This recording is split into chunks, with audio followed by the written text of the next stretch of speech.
louvável, né? Então, parabenizo aí vocês por essa iniciativa e espero poder corresponder à altura às expectativas. Eu preparei aqui um racional aqui no Mindmap que eu vou seguir de algo que eu acho pertinente compartilhar com vocês. Acho que faz sentido a gente abrir para perguntas no final, para trocar ideia, para conversar a respeito, né? Mas eu considero aqui que eu estou conversando com, pelo menos a maioria, de universitários ou pessoas que estão conectadas à universidade, que estão justamente nesse momento de transformação, né, do mercado, muito aí imersos nesse tema de IA, ouvindo muitas informações, muita propaganda a respeito do impacto da tecnologia, que de fato tem grande impacto, talvez até mais do que teve a internet, e eu tenho o privilégio de poder ter enxergado essa mudança de internet, né? Então, eu sou um daqueles migrantes digitais. Fui ter um primeiro celular, eu estava na faculdade, né? Vem daquela época da internet com linha de escada, né? Eu vi essa transformação, por exemplo, que a internet trouxe, e eu acredito que isso vai acontecer através de inteligência artificial também, mas eu vou me concentrar aqui muito mais no elemento humano, ou no contexto das pessoas que estão envolvidas no desenho e na construção dessas soluções, cuja ideia, cujo propósito é gerar impacto. Eu vou compartilhar aqui a minha tela com vocês, e aí a gente pode avançar aí na nossa conversa, tá? Estão vendo aí minha tela? Simulasse? Estamos sim. Tá bom, legal. Eu vou, antes de entrar no mérito da criação em si, ou da gente discutir a criação de solução, eu vou dar um pouquinho de contexto com base no meu histórico, tá? Que eu acho super relevante para que vocês reflitam a respeito da forma como vocês vão desenvolver as carreiras de vocês, vão desenvolver as suas iniciativas, tá? Primeiro, antes de mais nada, me encontrem lá no LinkedIn, né? Vão lá no LinkedIn, pesquisem Michel Zetum, se conectem comigo. Eu tenho ainda uns bons anos de mercado, né? Então, em qualquer momento, vocês podem levantar a mão lá. O Michel estava lá naquela conversa com vocês, lá do Instituto, na apresentação, e podem perguntar, podem me puxar para alguma questão, que tenho o maior prazer de poder apoiar, tá? Eu comecei a minha carreira lá no início dos anos 2000, especificamente em 2000, quando eu me formei, dentro de um segmento de mercado de tecnologia conhecido como Business Intelligence, tá? Então, minha formação lá em engenharia de produção, mas nunca cheguei a operar de fato em engenharia.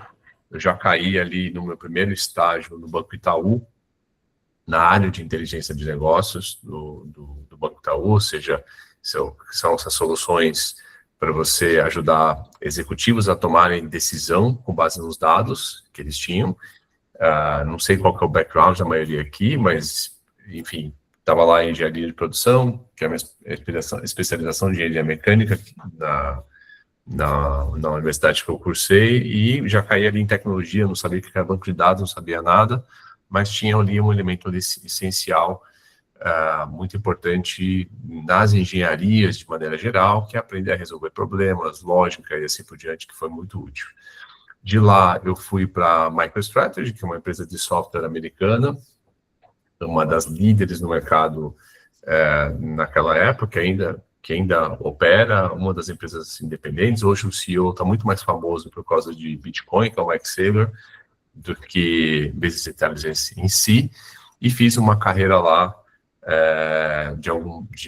cerca de 6 anos, atuando como consultor, implantando projetos nos mais diversos perfis de empresas, de montadora como a GM, a banco como no Bank Boston, de telecom como na Vivo, a varejo como um Pão de Açúcar, que culminou com a minha atuação por um tempo como gerente de projetos lá na MGM Studios, na Califórnia, onde eu liderava projetos de home entertainment, que era, na época, análise de vendas de DVDs para o mercado varejista, né, ajudando os executivos da empresa a tomar decisão. Atuei em vários outros clientes na região, entre idas e vindas, umas empresas de Nova York, empresas de São Francisco. Peguei um terremoto em São Francisco também, tem uma foto de mim embaixo de uma mesa, mas eu cheguei nesse momento ali ainda pela MicroStrategy. Depois de volta ao Brasil, eu fundei a Strategy Lab, que é uma consultoria em Business Intelligence, tá? E atuei também ainda atuando com grandes empresas, né? Então, o Grupo Abril, Pernambucanas, Lojas Marisa, Liberty Seguros. E nessa época, eu falei assim, poxa, eu quero produtizar, eu quero criar coisas que escalam, né? Eu quero criar coisas que tenham volume, ao invés de ficar fazendo projetos um a um. Então, eu trouxe uma plataforma de BI lá de São Francisco para o Brasil, que é a Goodera. A gente fez um case muito relevante na plataforma RD Station, que era então resultados digitais, e que há poucos anos atrás foi vendida para TOTVS por R$1 bilhão. Então, com isso, todos os fundadores do começo da empresa, né? Quando ela tinha ali 40 funcionários, 200 clientes, hoje são centenas de milhares de clientes. E nessa jornada, a Goodera recebeu um aporte aí eu aproximei a Goodera da TOTVS no evento lá da Salesforce em São Francisco, e eles acabaram, 2 anos depois, recebendo um aporte de $10 milhões da TOTVS, e a TOTVS assumiu a operação aqui na América Latina. E nessa jornada eu ressignifiquei a Strategy Lab, transformei ela na Punk Metrics, que é mesmo foco de BI, de dados, só que para trabalhar com Business Intelligence para startups, né? Então, então, a gente teve clientes como iFood, Endeavor, a Log, Octadesk e uma série de outras. E eu já estava até nessa época um pouco cansado já de BI, de consultoria. Eu venho de um histórico, enfim, de família empreendedora, né? Avô imigrante, que teve a lojinha, e meu pai tem uma imobiliária há 40 anos, eu trabalhei com ele de adolescente, falei, vou me enveredar pelo mercado financeiro. Eu e meu irmão, a gente montou a Goma, que é uma fintech imobiliária, que chegou a ser eleita uma das fintechs mais promissoras do Brasil, em real estate, né? E dela surgiu o que hoje é a Divo, né? Surgiu ali uma spin-off do que hoje é a Divo. Hoje a Divo, então, está muito dentro desse contexto, né, de IA, tá?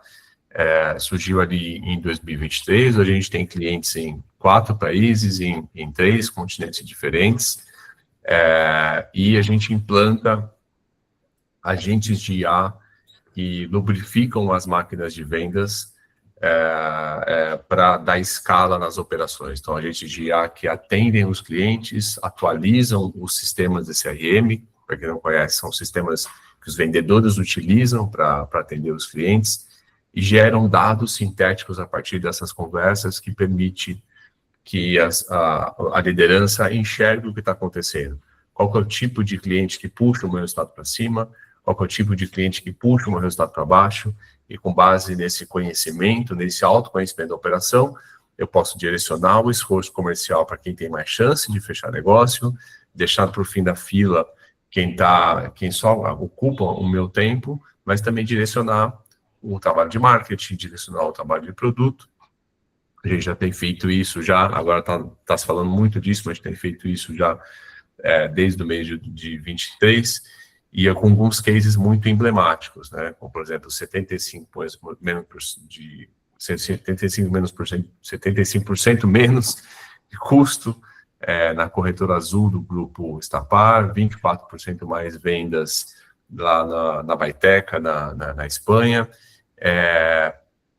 E nesse momento, a gente está investindo e focando num produto, numa aplicação que a gente desenvolveu, que permite você conversar com qualquer sistema através de voz via WhatsApp. Então, por exemplo, um sistema de CRM, que é para gestão de clientes, eu abro aqui a voz, fora, aqui é para mim uma oportunidade assim, assado, vou te passar aqui o contato do Matheus, marca aqui, registra tal anotação, e marca para mim uma atividade de follow-up para entrar em contato com esse cliente na terça que vem, às 15 horas. E ele vai usar ali as APIs e vai fazer tudo no sistema. Isso nasceu, e aí eu acho que começa a entrar num contexto de solução que a gente está falando, né? Isso nasceu de uma demo que nós produzimos para uma feira da ABF, que é a Associação Brasileira de Franquias, no final de junho, uma demo despretensiosa, onde a gente queria apenas demonstrar capacidade e do nível de utilidade que aquilo foi para mim e do nível de interesse dos expositores na feira, que naquele contexto, não sei quantos de vocês já estiveram em feiras de negócios, são milhares de pessoas, e tem quem está ali no stand fala com dezenas de pessoas e depois tem que tentar vender para essas pessoas.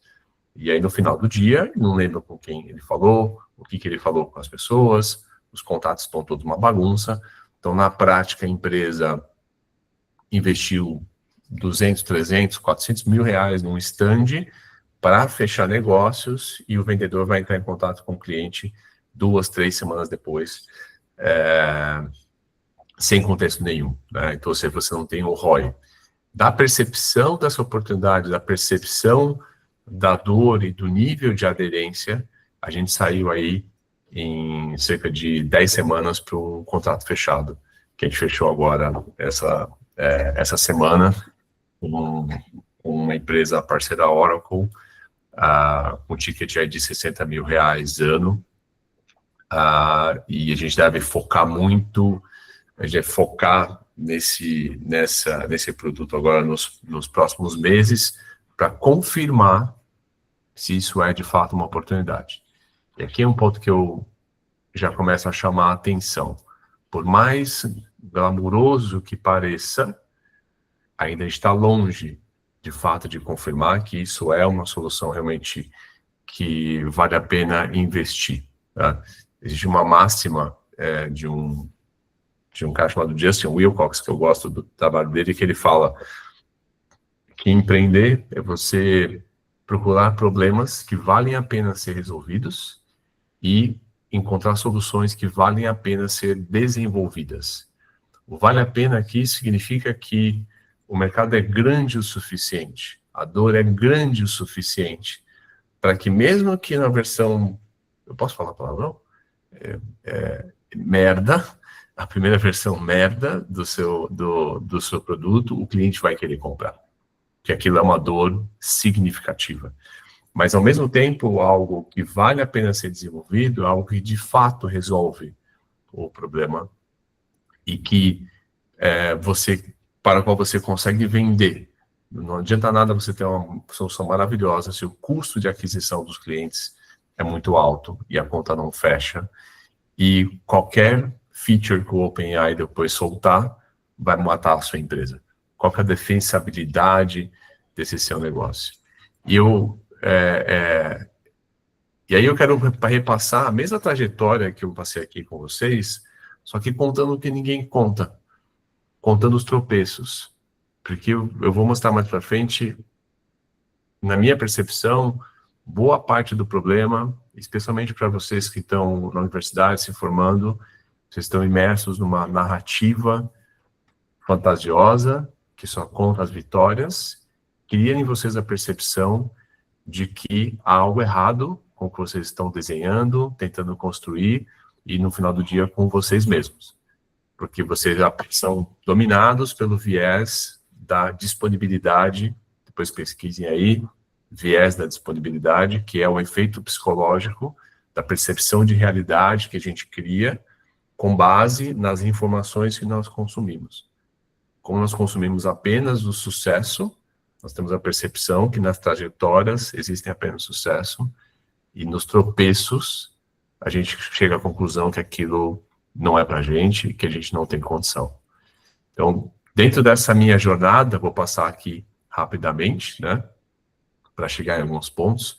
Fui lá no Banco Itaú, estive na MicroStrategy, consultor, project manager, eu estava lá na LGM, e aí eu tinha 28 anos, eu achava que aquilo era o ápice do sucesso, porque era o que na minha cabeça, era o que fazia sentido, mas eu estava infeliz.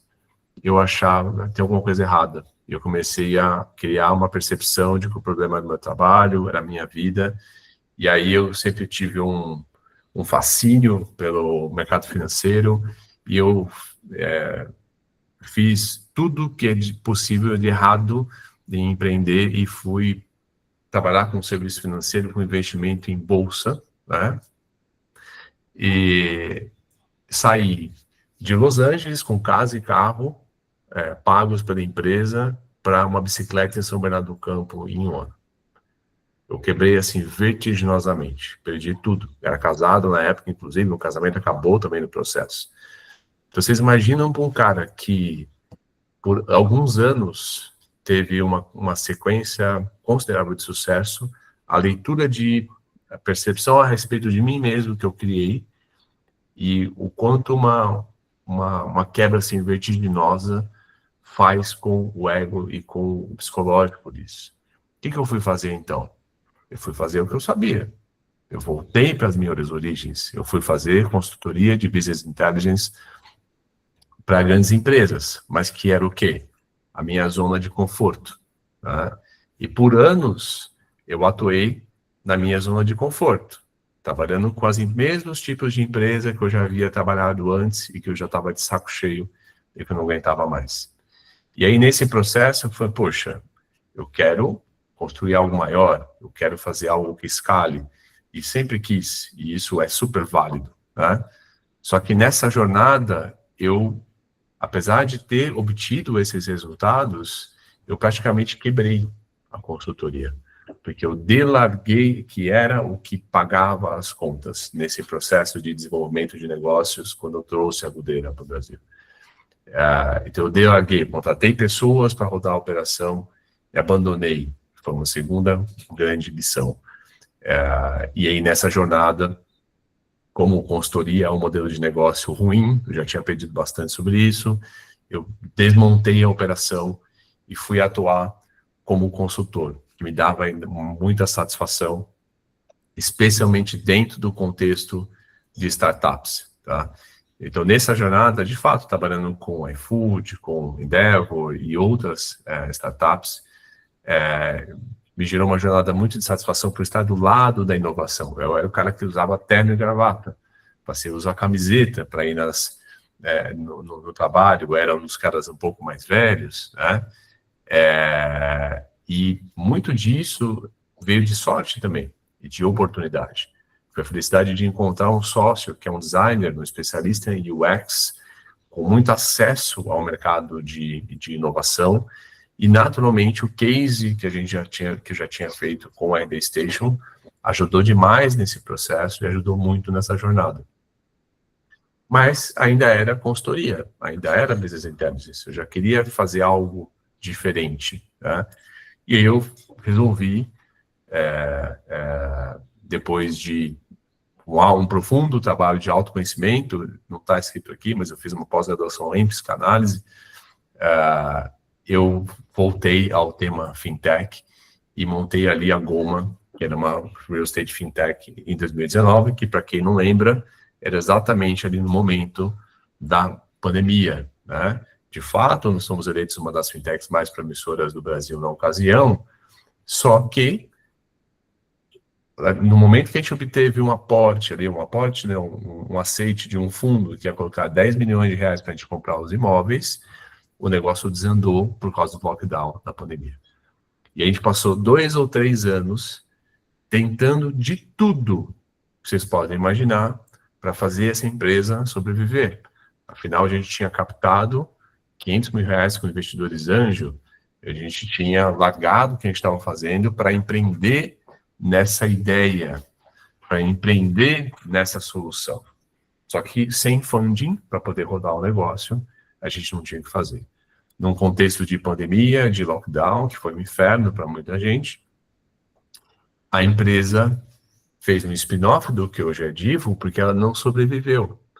Porque no processo de tentar colocar ela no mercado, um dos fundos nos disse, se eu colocar hoje 5 milhões, em quanto tempo você coloca essa solução, esse produto no mercado? E eu pensei, poxa, eu preciso acelerar a máquina de vendas, preciso acelerar o processo comercial. E o que se apresentava para mim eram processos que usavam o LinkedIn para geração de demanda, mas eu precisava vender para imobiliária, para pequena empresa que não estava no LinkedIn. E aí uma pré-vendedora, uma STR que estava conosco na época, ela falou assim para mim, olha, eu trabalhei na 99 e a gente fazia o quê? A gente entrava no Google Maps, pegava o telefone da empresa e ligava. Eu pensei, poxa, eu já tenho uma experiência com o Scrapper, de repente isso pode ser uma solução. E a gente construiu uma aplicação para prospectar automaticamente imobiliárias que estavam no Google Maps. Então, essa aplicação ia lá, fazia o scrapper do Google Maps, pegava as imobiliárias, pegava o site, batia em outra ferramenta, a partir do site, do domínio, obtia os e-mails, limpava esses e-mails, qualificava esses e-mails para verificar validação, né?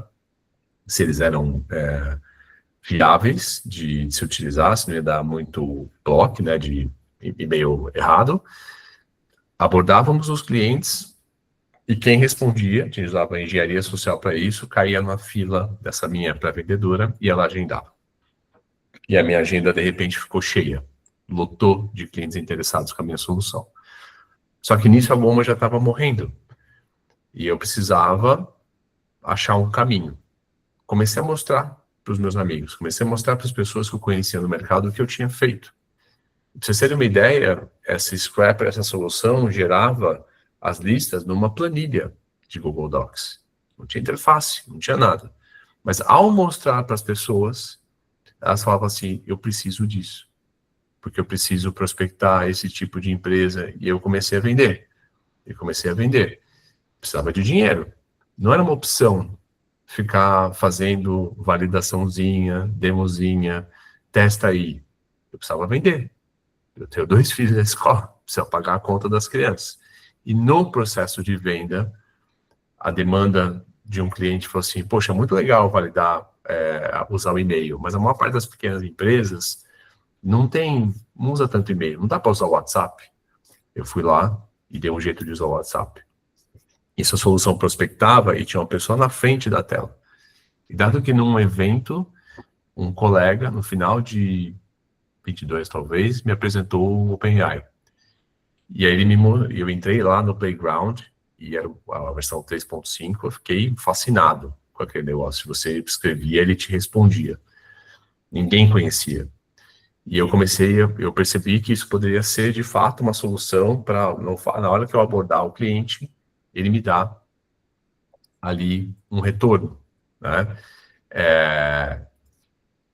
Quando saiu a versão 4, então, do GPT, a gente implantou no preço de custo.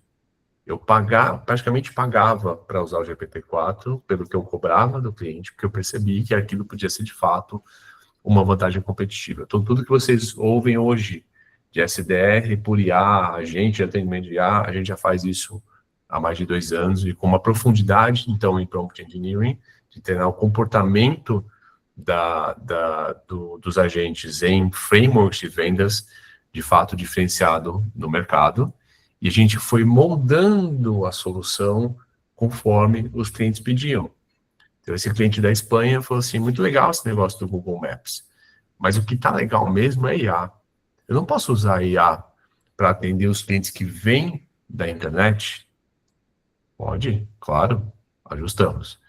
Em paralelo, quase que ao mesmo tempo, um cliente aqui no Sul Fala assim, poxa, muito legal, mas eu queria mesmo usar IA para falar com os clientes que eu já tenho.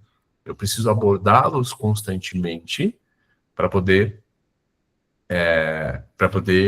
perguntar se está tudo bem, se foi tudo bem com a última contratação do seguro de carga, e se eles precisam de mais alguma coisa. E se eles precisarem, eu vou lá e faço uma cotação.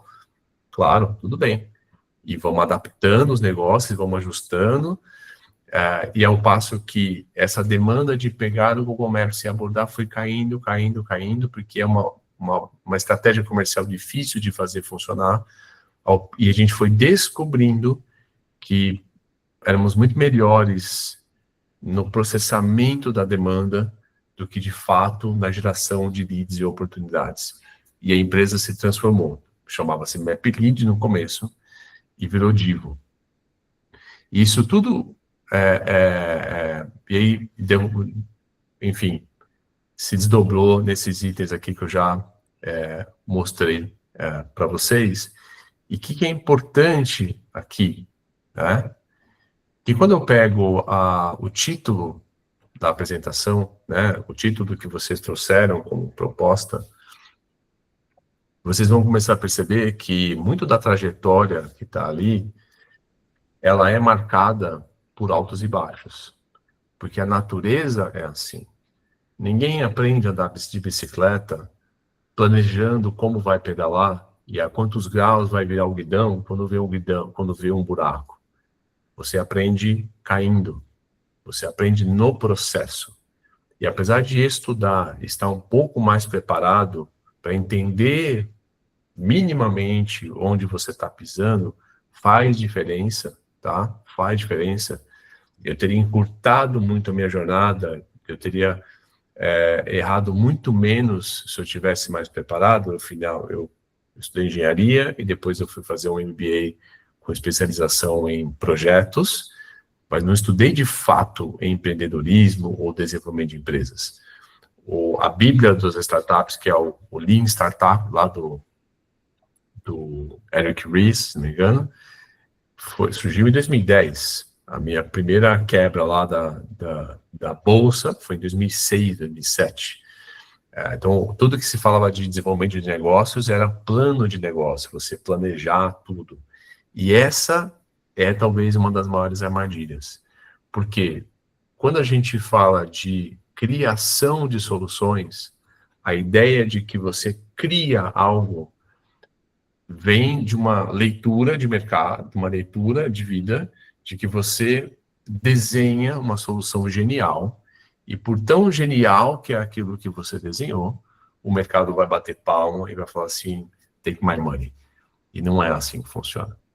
Não é assim que funciona. Essa é a narrativa que se cria para ganhar seguidora, para vender curso, para criar algum tipo de reputação, tá? Então, o primeiro desafio que eu recomendo que vocês observem com cuidado é o fato de que, especialmente quem está aqui na faculdade se formando, vocês foram treinados a vida inteira para estarem certos. Todo modelo de aprovação social, especialmente na academia, na escola, é passar na prova. Então você recebe um conjunto de instruções e você tem que se conformar com aquilo, ou acertar, ou dar as respostas certas para que aquilo se transforme em resultado positivo, né? E isso no desenvolvimento de negócios, desenvolvimento de produtos, é a maior armadilha de todas. Porque você fica preso na análise de um contexto que você nunca vai ter todas as variáveis, ou raramente vai ter todas as variáveis, e ao levar isso para o mercado, você vai fazer toda a força do mundo para fazer aquilo acontecer. Que foi o erro que eu cometi, por exemplo, na Goma. Tentando provar que eu estava certo. Porque, afinal, eu tinha levantado dinheiro de investidores, eu tinha convencido a minha esposa que era um bom caminho a seguir, eu tinha convencido sócios, eu tinha convencido apoiadores, e, afinal, a nossa solução tinha sido eleita como uma das mais promissoras do Brasil. Então, o mercado estava errado, não é? As pessoas é que não entendiam o valor do que eu estava desenhando. Será? E no final do dia, eu estava errado. E certo em algumas coisas e inviável em alguns detalhes. No final do dia, a gente ficou caro demais para Venture Capital, porque o Venture Capital podia colocar no ar startups investindo de 1 a 2 milhões de reais, a gente chama de 10, e inovador demais para fundos imobiliários, que era uma nossa tese, mas que estavam acostumados a operar com coisas validadas. Olha o detalhezinho, olha o limbo que eu gastei, a gente investiu 2 anos para tentar sair do papel. A necessidade de outros, a necessidade de funding, a necessidade de as dependências, a quantidade de partes móveis que eram necessárias para poder fazer aquilo acontecer. Então, estar certo, a necessidade de estar certo é uma das maiores armadilhas. E o que é importante, pelo contexto da proposta aqui, do título, e depois a gente conversa sobre isso, é mudar a leitura de que soluções não se criam, elas se descobrem. E aqui, o método científico, a ciência em si, ela traz muito, ela contribui demais com essa leitura de como as coisas acontecem. Porque no final do dia, tudo começa com um conjunto de hipóteses. Você tem que ter algum tipo de hipótese em relação a algo que você acredita que pode funcionar. E você precisa ter um pouco de ímpeto e confiança de que, de fato, você consegue construir algo melhor, algo que valha a pena ser construído. Não repetir mais do mesmo, tá? Inclusive, até depois, eu não tive tempo aqui de achar o conteúdo, vou passar aí para o Simonassi um vídeo acho que da Harvard Business Review, que trata o tema estratégia como teoria. Há muitas escolas que falam de estratégia, tá? Muitas formas de você enxergar a estratégia. Mas a que pessoalmente eu me conectei mais recentemente é essa ideia de que a estratégia é uma teoria sobre como você vai atingir o sucesso. Então, isso pressupõe que você tenha clareza do que sucesso significa e a forma como você vai chegar lá, que seria o plano, né? Ele é composto por um conjunto de hipóteses, por uma mecânica, por uma fórmula matemática, se você preferir, e que tem variáveis que precisam ser validadas, tá? Então, criar algo para o mercado, criar uma solução, não é de fato criar. É definir um conjunto de hipóteses com base naquilo que você acredita, naquele problema que você vai resolver. E a partir desse conjunto de hipóteses, você usar método científico rigoroso para validar se essas hipóteses estão certas e se elas estão erradas. E aqui, a armadilha, mesmo que você use o método científico, por isso que, trabalhando com dados, eu fui estudar psicanálise, é que, inconscientemente, pela necessidade de estar certo, não ignorem o fato de que vocês foram treinados dos 7 aos 20 e tantos anos desse processo, você inconscientemente tende a privilegiar os experimentos que vão provar que você está certo, a negligenciar as informações que talvez indiquem que você está errado. Mas o que, na verdade, faz a diferença é, girando esse ciclo, novos caminhos e novas situações vão se abrindo, novas possibilidades, como do e-mail para o WhatsApp, do WhatsApp com IA, numa oferta de Revenue Intelligence que a gente tem, para uma solução que eu posso ajudar o cliente a gerar demanda em eventos e onde a concorrência está muito menor do que implantar agentes de IA que o mercado alcançou a gente. Então, esse rigor do método científico é o que faz diferença e o maior desafio no final do dia, então, é justamente o ego. Essa ideia que eu vou ficar aqui no meu quarto bolando uma solução, tentando enxergar aquele ângulo, aquilo que ninguém viu, tentando perceber, nossa, aqui tem um problema que ninguém resolveu ainda direito. E essa é uma das armadilhas também, né? Porque você fica ali horas bolando a sua solução, né?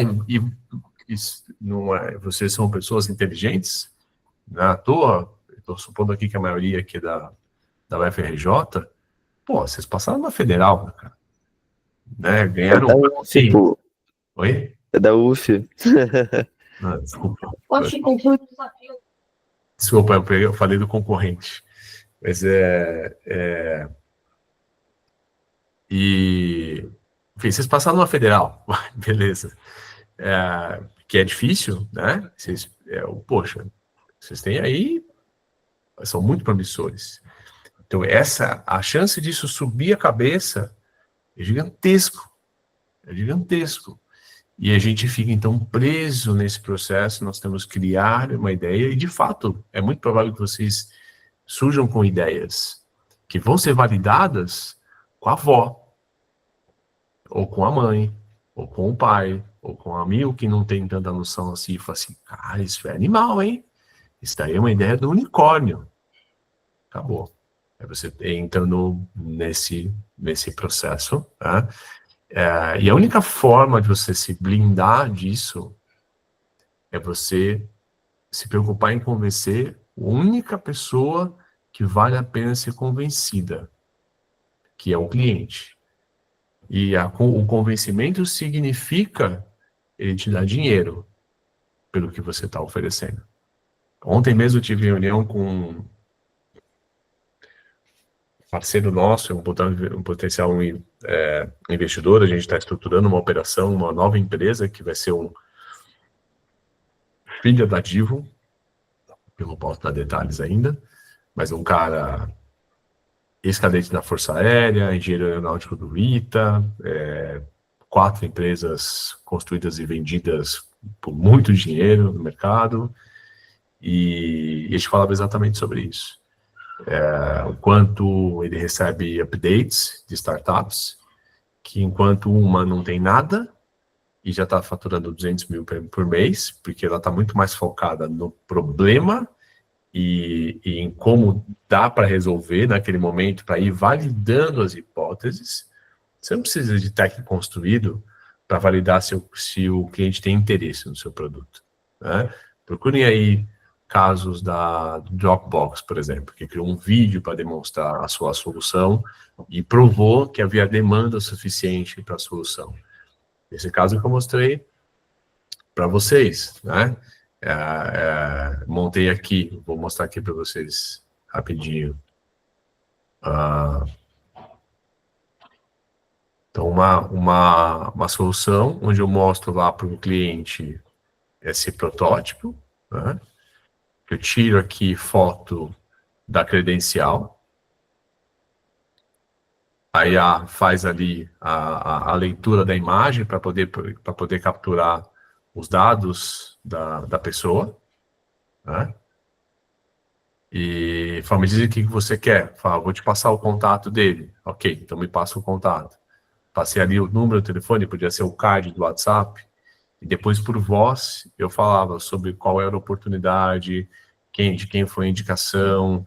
Ele me pediu o follow-up para outra segunda-feira, cria para mim então um follow-up para outra segunda-feira, e eu falo, tá bom, eu criei aqui um follow-up para o dia 15/9, às 15 horas, e tá tudo certo. Eu falo assim, então faz o seguinte, vai lá e altera essa oportunidade para 100 mil reais e move ela para o estágio qualificado, né? Então, quando eu vou lá no sistema de gestão de cliente, no sistema de CRM, que tem o meu Kanban lá com as oportunidades, ela foi lá, criou a oportunidade, criou o contato, atualizou lá o telefone, criou a anotação que eu tinha pedido, movimentou de vazio para 100 mil reais aqui, e para o dia 15, às 15 horas, conforme eu tinha solicitado. E isso Vocês acham que eu tenho login, tolerância à falha, escalabilidade nesse negócio? Nada. Vocês acham que tem interface de onboarding, de billing, integração com Stripe? Nada. O que eu tenho é um PPT, um pouquinho bonitinho, um vídeo gravado aqui com um Loom, mostrando algo que de fato funciona, que aí eu já não sou, eu não tenho essa capacidade de vender algo que eu não sei, que eu não tenho certeza que eu sei fazer. Tem gente que faz, eu não tenho essa coragem. Mas fechei um negócio. Ao fechar um negócio, eu ontem discutia lá com o meu mentor, um executivo de 30 anos de mercado em vendas, a estratégia de go-to-market. Essa empresa que eu fechei, ela estará aqui nesse evento. Então, assim, fenomenal. Estou falando de coisas em tempo real para vocês, hein? Que eu estou fazendo agora. Ele estará nesse evento. Esses são esses caras aqui, ó. Compliance, perícias fiscais. Esse evento, ele tem... Deixa eu voltar aqui. 180 expositores. E a gente estabeleceu, na prática ele custa zero, a visitação é zero, e a gente estabeleceu, que estava estudando, quanto que custaria um vendedor, tá, para esse tipo de produto que a gente está colocando. A gente estimou em vermelho aqui as nossas hipóteses de taxa de conversão. Então, supondo que no evento, se ao ir ao evento, o vendedor consegue falar com metade dos stands, desses caras, 1 a cada 4 tem interesse na solução, é uma taxa de qualificação, e a partir disso, a gente tem uma conversão dos interessados ou qualificados de 1 para cada 5, ou seja, gerar 5 negócios, que dá 2,5% de conversão. Com um ticket médio de R$20.000, que é o contrato mínimo que a gente tem de 4 meses, com 5K por mês, eu tenho uma receita estimada, eu estou estimando que eu consigo contratar um cara adequado para essa operação, para essa função, mas com base na experiência do mentor de vendas, por 7.000 PJ, com 5% de comissão, e ao pagar tudo isso, no lifetime, nesse período, sobraria ali R$65.000. E aí, eu vou olhar o economics desse negócio. Ok, retorno sobre investimento de 12 vezes, tem uma exposição de caixa por mês de 7K, LTV sobre CAC, a única métrica que importa em startups, depois vocês podem pesquisar sobre isso, podemos falar sobre isso, de 5 vezes. O que significa? Para cada dólar que eu coloco em aquisição do cliente, ele vai me retornar, em média, 5. E aqui eu estou estimando por baixo, eu estou considerando que ninguém fica depois dos 4 meses, o que não é verdade. A maior parte tem que ficar para dar certo, mas eu sei que se essas hipóteses se confirmarem, eu estou obtendo um resultado que é quase que o dobro daquilo que se espera como mínimo. Eu tenho um payback, que desconsidera o ciclo de venda em menos de um mês, supondo que eu feche esses clientes em até 30 dias, o dinheiro que eu recebo no primeiro mês paga o investimento que eu fiz. Por que eu abri isso aqui para vocês? Porque eu estava fazendo isso ontem. Esses caras em vermelho são as coisas que eu preciso validar. Então, não é um plano que eu preciso ir lá e provar que deu certo. É uma fórmula, é um conjunto de hipóteses que, ao se confirmarem, vai produzir o resultado. Ah, mas e se estiver errado? Pô, se for 15% aqui e 20% aqui, ainda dá, porque 3,7 é ok. Mas também, se for 45% aqui de interessados, vai ser melhor ainda. Então, ao executar esse processo, talvez 1, 2, 3 vezes, algo que me dê relevância estatística suficiente, eu vou confirmar que esse cara é um negócio que vale a pena investir, que vale a pena alavancar, né? E que a validação mais importante, que é a venda, que é o que o cliente está pagando dinheiro para você, para poder ter aquela solução, porque o problema dele justifica-se, é o mais interessante. E aqui conecta com o tema lá do impacto real. Que o impacto real, que está no tema proposto, me parece muito mais a ideia de vai ter sucesso, né? E depois vocês podem me dizer um pouco mais o que vocês querem dizer sobre a respeito disso, mas o impacto real é eu conseguir fazer a diferença, né? Porque a gente pode levar isso para um contexto de terceiro setor também, mas eu estou interpretando aqui impacto real como algo que de fato faz a diferença, e no final do dia não tem a ver tanto com a solução, né? Tem a ver com o fato de que alguém paga dinheiro para você pela primeira versão merda que você tem da sua solução. Isso, de fato, é impacto real. É uma luta constante que eu tenho muitas vezes com o meu time. A gente precisa de branding, a gente precisa de marketing, a gente precisa ter um processo de vendas refinado, com um pitch X, com um pitch Y. De fato, tudo isso é super importante. Só que se na primeira versão, porcaria, daquilo que você está levando para o mercado, os caras não falam assim, nossa, pelo amor de Deus, ainda bem que você chegou, a chance de dar certo cai drasticamente. Porque se tudo que se tudo tem que dar certo para algo que você está colocando no mercado de fato funcionar, é muito mais difícil você fazer acontecer. E aí, sinto dizer que a chance de você construir algo nesse sentido, de você enxergar de fato o problema, tá?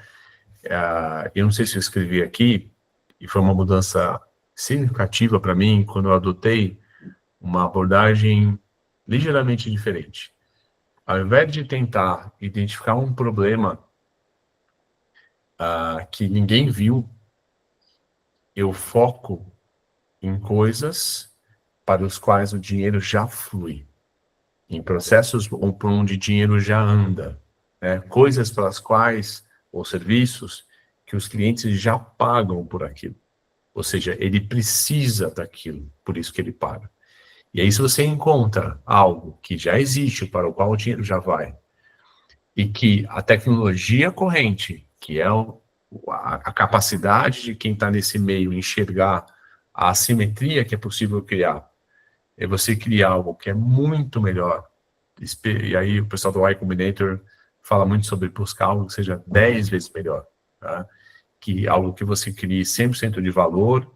Bill Wallace do MIT fala isso, para você precificar 100% do valor e você capturar 20% daquilo como preço, para que o cliente tenha uma percepção de que é uma barganha. Então, a chance de você identificar isso está altamente ligada com a profundidade de conhecimento que você tem com aquele tema. Tá?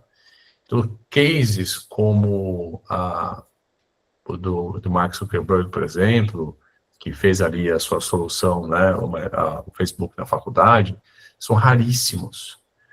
Depois eu posso tentar recuperar a fonte, mas eu lembro de ter visto um estudo com empreendedores americanos, um estudo de ao longo de 40 anos, 2 milhões de empreendedores analisados, e a conclusão é que os empreendimentos que tinham maior chance de sucesso estavam ali em fundadores que fundaram a empresa com 42 anos em média e que já tinham quebrado pelo menos uma ou duas vezes. Isso não é à toa. Isso vem do fato de você ter profundidade naquilo que você está fazendo e, portanto, você tem um ângulo, você consegue enxergar algo que é muito mais difícil as outras pessoas enxergarem. Uma das melhores formas de vocês desenvolverem essa capacidade de empreender é irem trabalhar com empreendedores. Irem trabalhar em ambientes de startup onde não tem dinheiro. Não vai ter massagem. Tem que resolver, tem que entregar, tem que desenvolver, que é muito legal, mas tem que fazer suporte também. Tem que engolir uns sapos dos clientes de vez em quando, e isso cria uma casca, uma musculatura gigantesca, tá? Então, todo esse contexto eu estou trazendo porque se é através de IA, se é através de blockchain, se é através da próxima tecnologia, né, da próxima onda de tecnologia, o que importa, na verdade, é a assimetria que você consegue criar. Tem um professor de Stanford, do meio de Stanford, chama Graham Weaver. Ele fala muito sobre isso e eu tenho aplicado essa visão ultimamente, que é: faça coisas que possam produzir resultados assimétricos. Algo cujo investimento é pequeno, mas que, se der certo, vai produzir um resultado assimétrico. Mas você tem que saber girar rapidamente. Tá?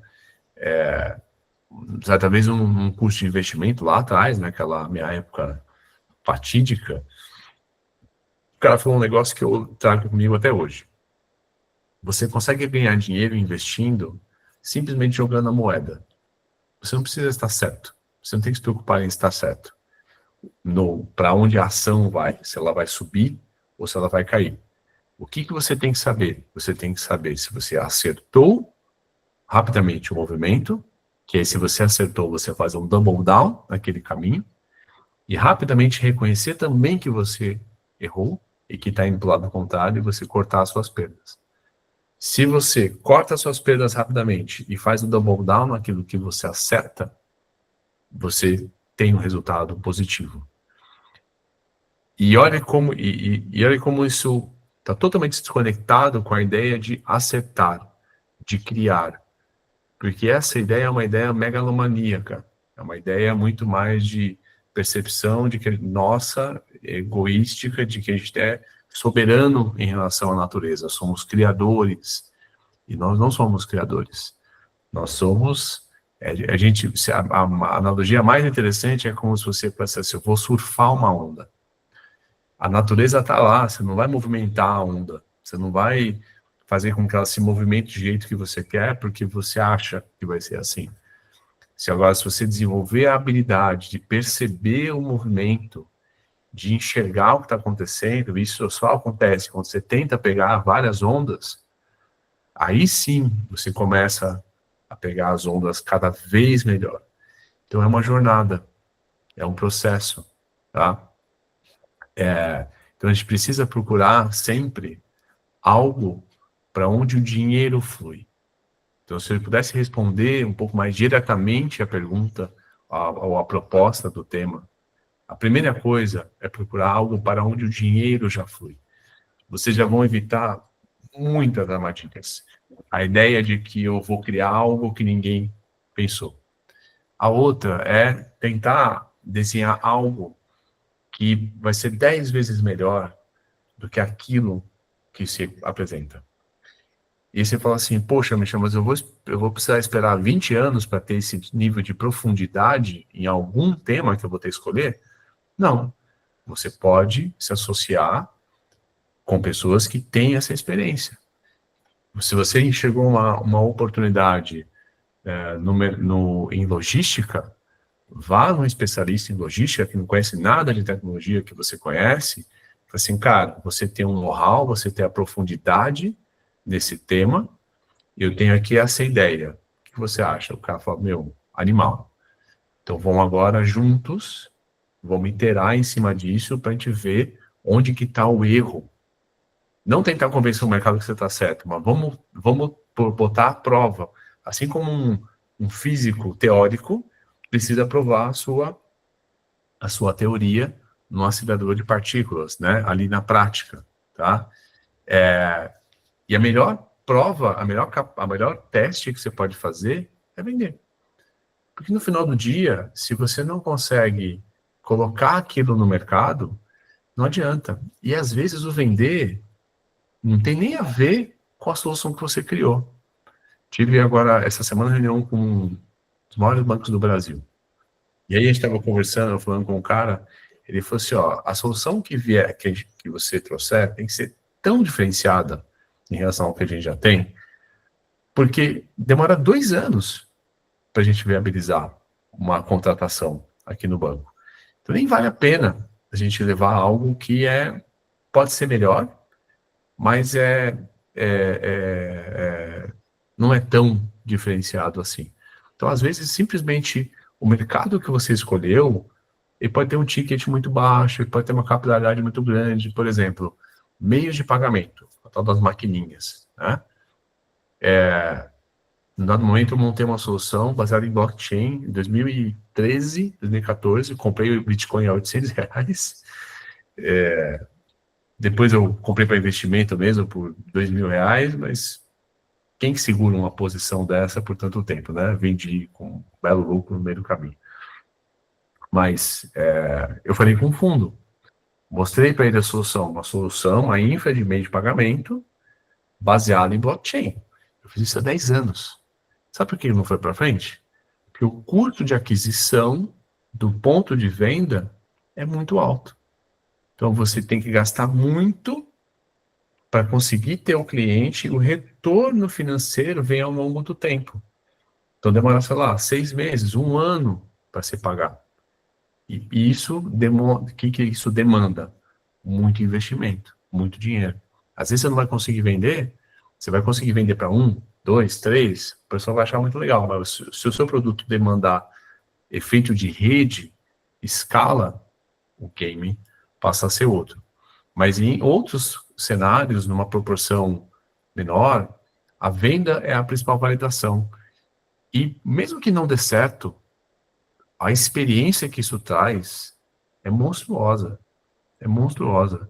O fato de você ter que ir lá na frente, oferecer, falar do problema do cara, por que a sua solução vai resolver o problema dele, e sentir, o cara não sei, tem que pensar, tem que ver, qual que é o erro? Você ficar insistindo, e você depois ficar falando depois para os seus amigos que, o mercado não entende, os caras são burros. Quando na verdade, fala assim, poxa, eu tô percebendo que você não tá confiante, está hesitando. Me ajuda a entender. Assim, não tem problema nenhum, eu só quero melhorar aquilo que a gente está fazendo. Sabe o que que é? Aí ele vai falar, tal, tal, tal, tal, tal. Então a gente começa a aprender, né? Porque o cliente não quer comprar. E isso te dá a oportunidade de ajustar aquilo que você está fazendo e rodar novamente o ciclo sem apego. E esse é o maior desafio, tá bom? Espero ter contribuído um pouco aí com o momento de cada um de vocês, com a jornada. Isso reflete, assim, isso aí que eu mostrei para vocês, são 20 anos de história, de muitos altos e baixos, e hoje, se a gente está numa posição e num momento, de fato, muito positivo, talvez o melhor momento da minha carreira que precede aí os próximos acontecimentos, eu não tenho dúvida, ela é claramente uma construção de altos e baixos e a simplesmente recusa de desistir, porque a fortaleza vem quando você está no fundo do poço. Aí você vai realmente demonstrar que aquele caminho é um caminho. Então, para mim, empreender hoje é um estilo de vida. Tá? Quem quer empreender tem que olhar empreendedorismo como estilo de vida. Assumir que mesmo que você seja um ferrado nessa vida, você vai estar feliz, porque é o que você curte fazer. E aí é que vem a chance do sucesso. Inverter isso não funciona.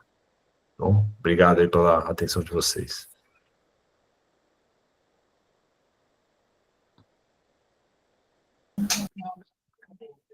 Muito obrigado, Mitch. Agora vamos começar as perguntas. Vi que o Fernando já levantou a mão. Quer fazer uma pergunta, Fernando?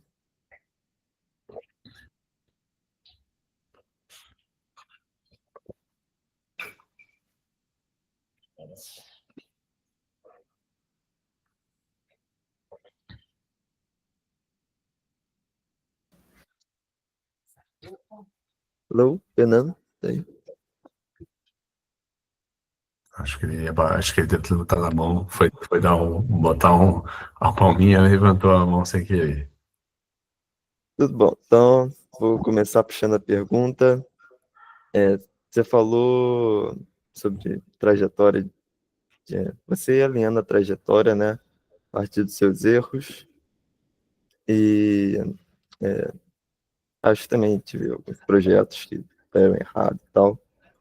Mas teria alguma dica, alguma coisa que você enxerga que é uma estratégia que você use para você fazer essa correção de rota?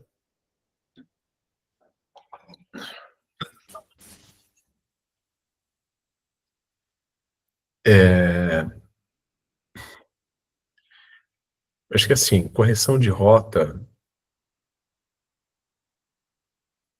Bom, a primeira coisa para você fazer correção de rota é conseguir ter clareza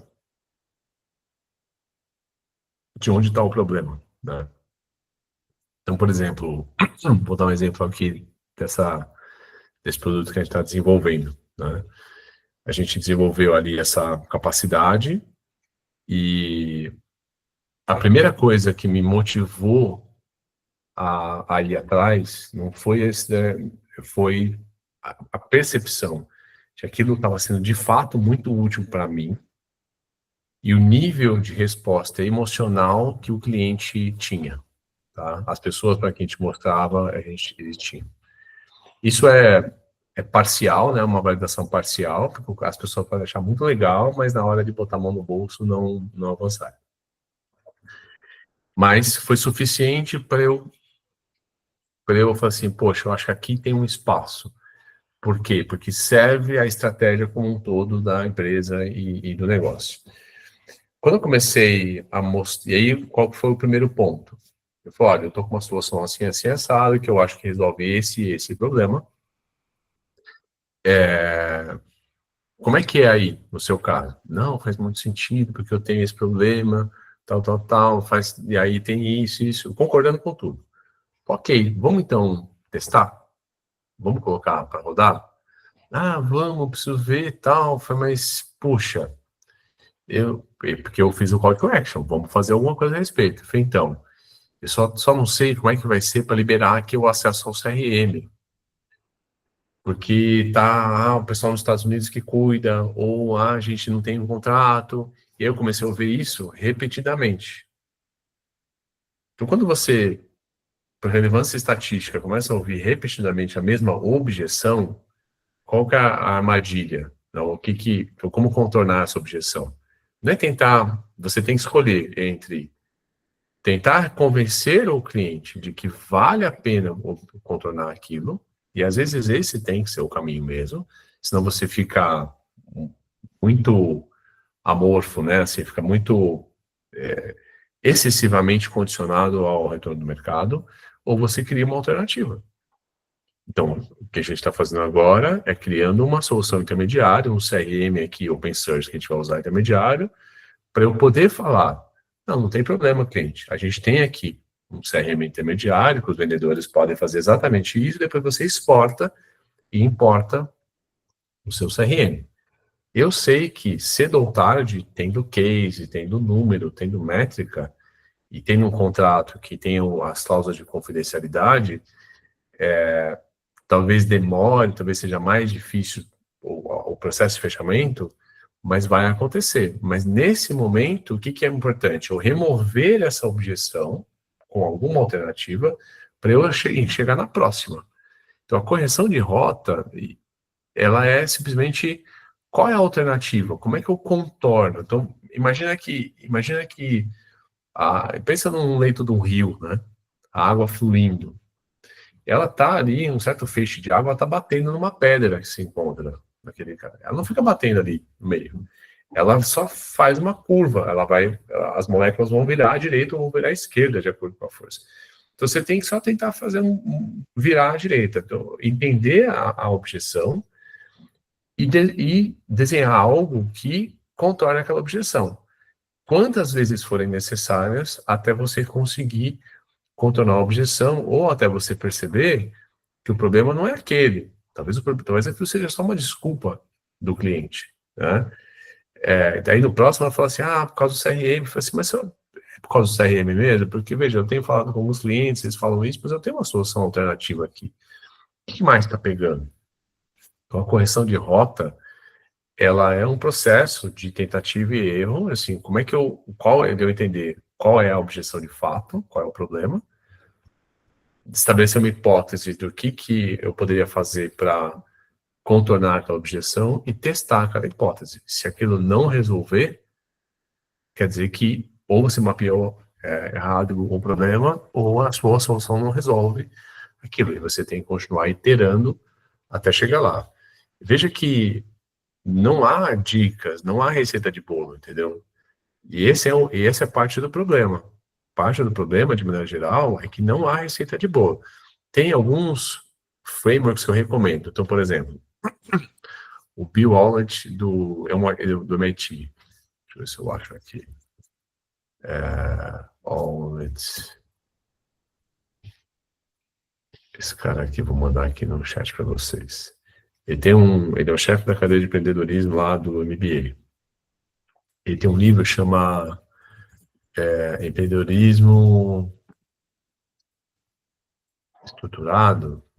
Eu não lembro exatamente. Que são, tipo, 24 passos para você, um framework para você rodar a sua tese ali empreendedora, tá? É muito legal, especialmente para quem está começando essa jornada, começar a ter um pouco mais de clareza. O risco é tentar seguir ali certinho. Então ele fala, por exemplo, de precificação. Como é que você precifica? Você tem que entender qual que é o valor que você está criando e botar um preço que é uma fração disso. Tem uma estratégia que eu uso também de precificação, que eu mandei de onde eu tirei, que o cara fala assim, ó, você pega o quanto que custa para você entregar o seu serviço, você põe uma margem mínima aceitável de mercado, tá? Então, custo, para quem estuda engenharia, tem que começar a estudar finanças também, viu? Então, custo, margem que você quer ter, por exemplo, 30%, impostos. Então, em serviços, mínimo 30%. Mais impostos. Em software, o que se espera de software? No mínimo 70%, 80% de margem bruta de contribuição, que é o custo dos modelos e da infra, 70%, 80% de margem, impostos, vai ter o seu preço, teoricamente, mínimo para que seja atrativo o seu negócio.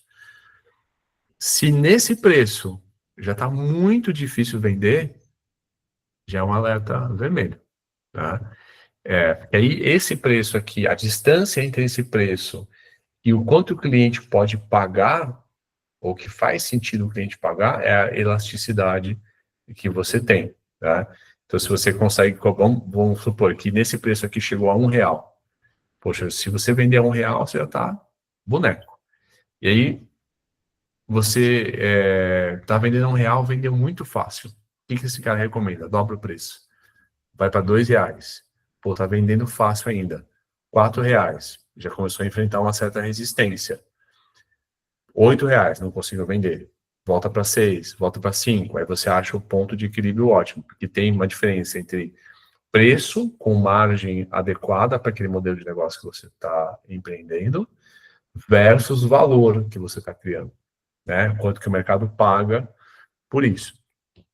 Então é um processo, de novo, de tentativa e erro e que te permite enxergar que você está avançando.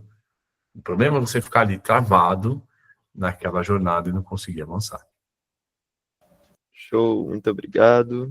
Aqui, André levantou a mão. Quer fazer uma pergunta, André?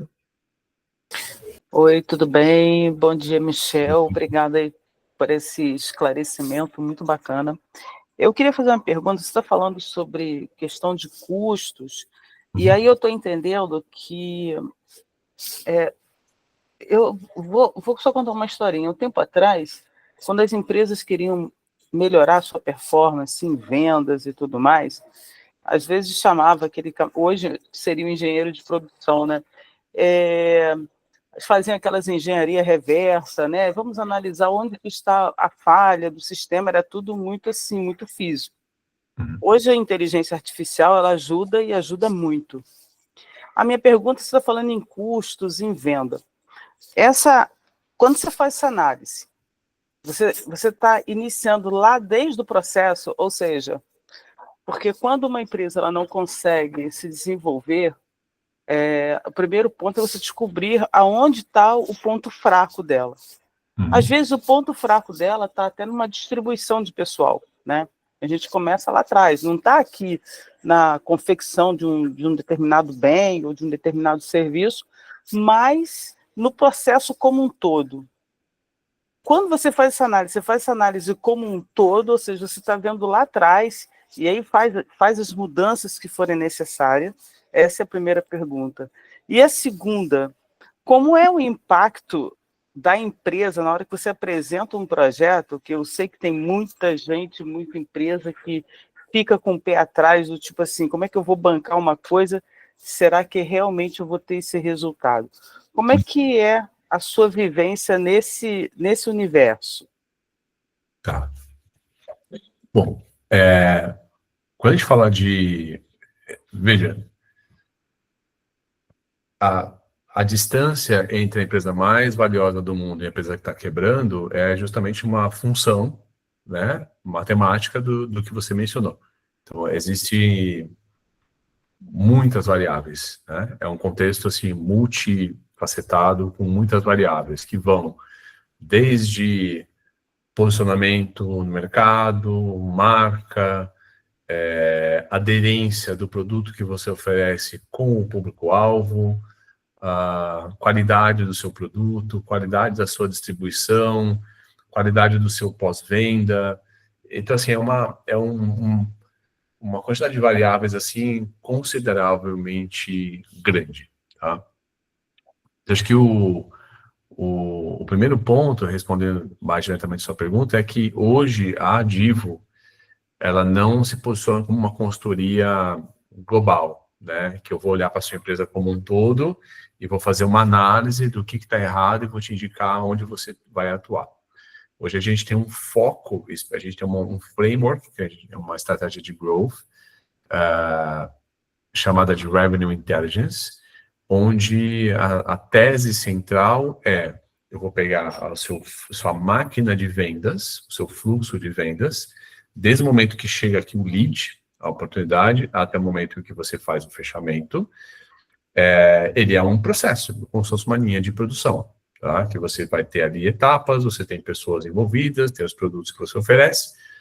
Então, a gente mapeia essa jornada e, normalmente, e esse é o problema que a gente ataca através dessa estratégia, e essa a tese, né? Então, a hipótese que a gente tinha, e que se confirma, é que 80% do trabalho das pessoas nesse processo comercial é um trabalho operacional.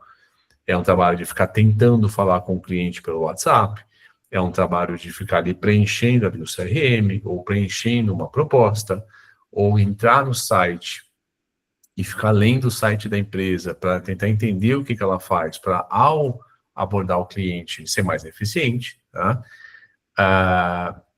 É um trabalho que deixa de ser executado por questões de viabilidade. Então, por exemplo, a gente tem um cliente que apenas 37% das oportunidades que chegam para ele chegam em horário comercial.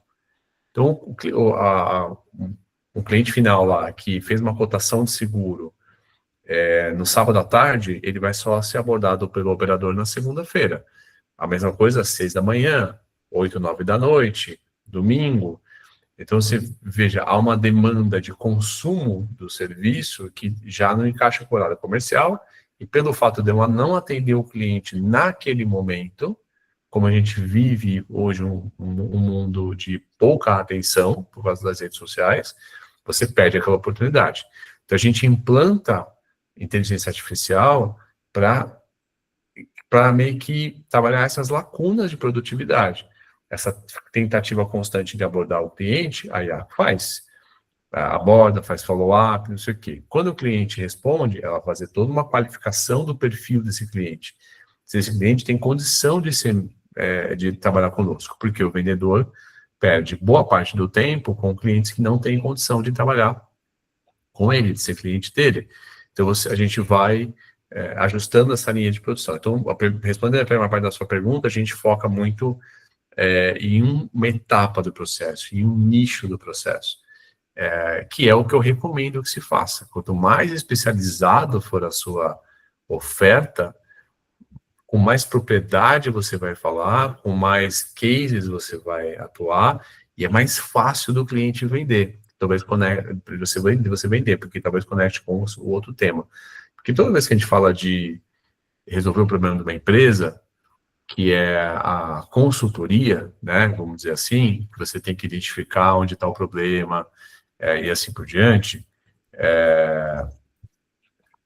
você tem que fazer todo um trabalho de discovery, você tem que fazer todo um trabalho de mapeamento do problema que aquele cliente vive, tá?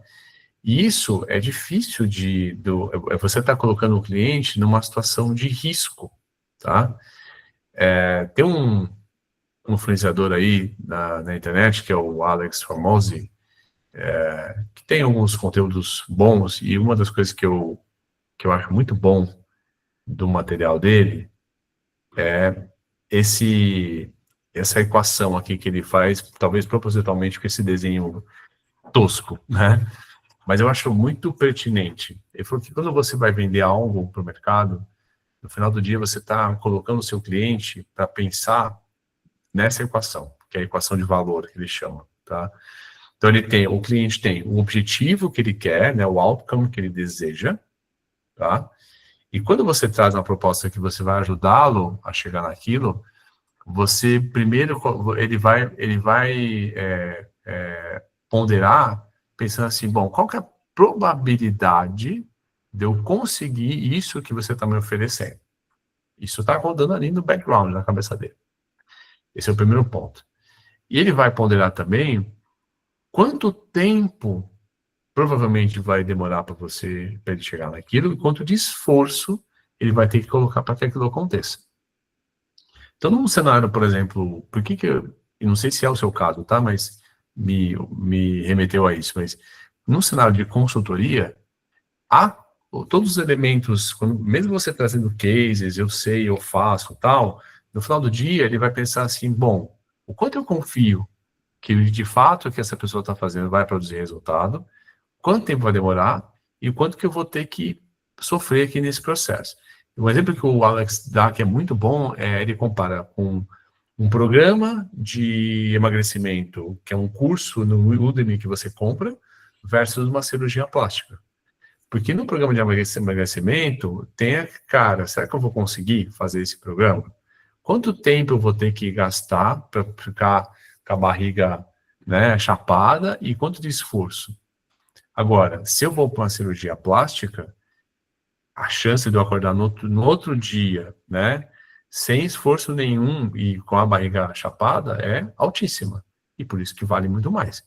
Então, o valor está muito conectado com esse elemento. Então, eu diria que é uma função do quão focado no nicho. Então, hoje eu prefiro ter uma jornada de consultoria, eu prefiro ter uma tese e vender essa tese para esse cliente em cima de um ponto específico do processo dele.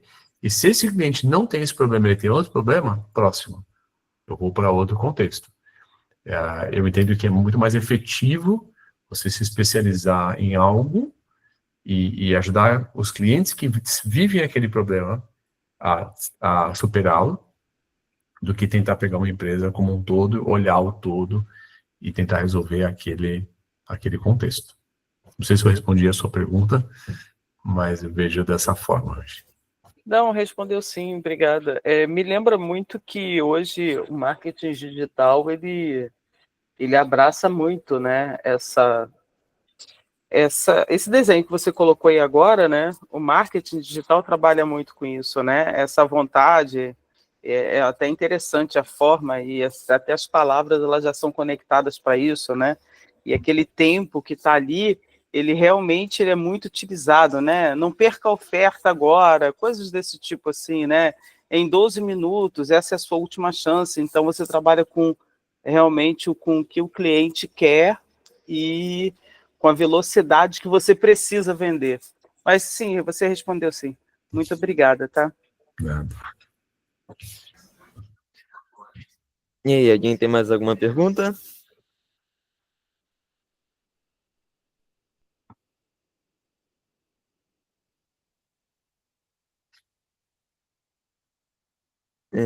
Acho que não. Muito obrigado, Mitch, pela apresentação, foi fantástica. Valeu, pessoal, pela presença. Obrigado, gente. Bom sucesso aí para todos vocês. Até a próxima, hein? Tchau, tchau. Valeu.